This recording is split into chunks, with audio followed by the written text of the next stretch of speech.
بسم اللہ الرحمن الرحیم۔ آج ہم ابلیس کے بارے میں جانتے ہیں کہ وہ کون تھا اور وہ ابلیس کیسے بنا۔ قرآن مجید میں اللہ پاک نے اس واقعے کو بارہا بیان فرمایا ہے اور مختلف صورتوں میں، جیسے سورہ بقرہ میں، سورہ الاعراف میں، سورہ الحجر میں، سورہ بنی اسرائیل میں، سورہ کہف میں اور سورہ طٰہٰ، سورہ صاد میں اس دل دہلا دینے واقعے کا تذکرہ موجود ہے۔ بسم اللہ الرحمن الرحیم۔ آج ہم ابلیس سے متعلق جانتے ہیں کہ ابلیس کون تھا اور وہ کون سے محرکات تھے جنہوں نے عزازیل کو ابلیس بنا دیا۔ ابلیس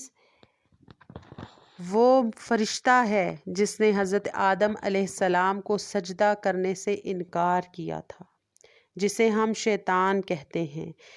یہ جن تھا جو آگ سے پیدا کیا گیا تھا، لیکن یہ فرشتوں کے ساتھ ملا ہوا تھا اور دربار خداوندی میں بہت مقرب تھا، بڑے بڑے بلند درجات اور مراتب سے سرفراز تھا۔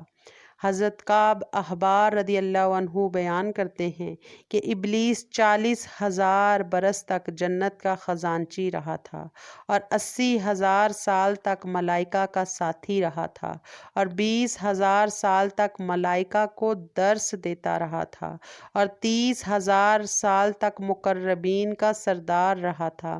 اور 1,000 برس تک روحانیین کی سرداری کے منصب پر رہا تھا اور 14,000 سال تک عرش کا طواف کرتا رہا تھا اور پہلے آسمان میں اسے عابد کہا جاتا تھا، دوسرے آسمان میں اسے زاہد پکارا جاتا تھا، تیسرے آسمان میں اس کا نام عارف تھا، چوتھے آسمان پر اس کو ولی کہا جاتا تھا، پانچویں آسمان میں وہ تقی مشہور تھا، چھٹے آسمان میں وہ خازن تھا اور ساتویں آسمان میں عزازیل تھا۔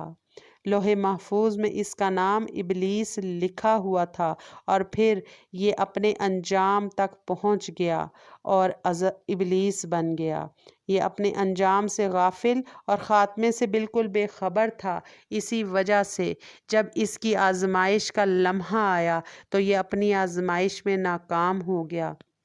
اور اسی لمحے میں اللہ تعالیٰ نے اس کی تمام عبادتوں کو، تمام ریاضتوں کو زائل فرما دیا اور اس کو شیطان بنا دیا۔ تو ان ساری باتوں سے، اس پورے واقعے سے اور ابلیس کی ہسٹری جاننے سے ہمیں یہ میسج ملتا ہے، یہ نصیحت ملتی ہے کہ کبھی بھی اپنی عبادتوں اور اپنی نیکیوں پر گھمنڈ اور غرور نہیں کرنا چاہیے اور کسی گناہ گار کو اپنی مغفرت سے کبھی مایوس نہیں ہونا چاہیے، کیونکہ انجام کیا ہونا ہے اور خاتمہ کیسے ہوگا عام بندوں کو اس کی کوئی خبر نہیں ہے، اور اگر بڑے سے بڑا عابد بھی ہو اور اس کا خاتمہ بالخیر نہ ہو تو وہ جہنمی ہوتا ہے۔ یہ اس واقعے سے ہمیں پتہ چلا کہ وہ کتنا بڑا عبادت گزار تھا،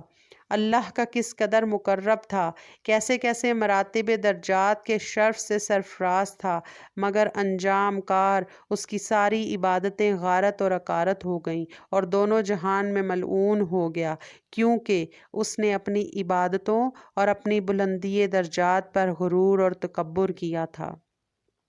حدیث پاک میں آتا ہے کہ ایک بندہ اہل جہنم کے اعمال کرتا رہتا ہے حالانکہ وہ جنتی ہوتا ہے، اور ایک بندہ اہل جنت کے سے اعمال کرتا رہتا ہے حالانکہ وہ جہنمی ہوتا ہے۔ اس حدیث مبارکہ سے ہمیں یہ پتہ چلا کہ اعمال کا اعتبار خاتموں پر ہوتا ہے، یعنی انسان کے خاتمے سے پتہ چلتا ہے کہ وہ کن اعمال کا مالک تھا۔ اور پھر ہمیں یہاں پر یہ بھی ہر لمحہ دعا کرتے رہنا چاہیے کہ اللہ تعالیٰ ہمیں خاتمہ بالخیر کی سعادت نصیب فرمائے، برے انجام اور برے خاتمے سے محفوظ رکھے، اور اللہ تعالیٰ ہمیں زندگی کے ہر لمحے میں فخر، غرور اور تکبر سے بچائے۔ وآخر دعوانا ان الحمد للہ رب العالمین۔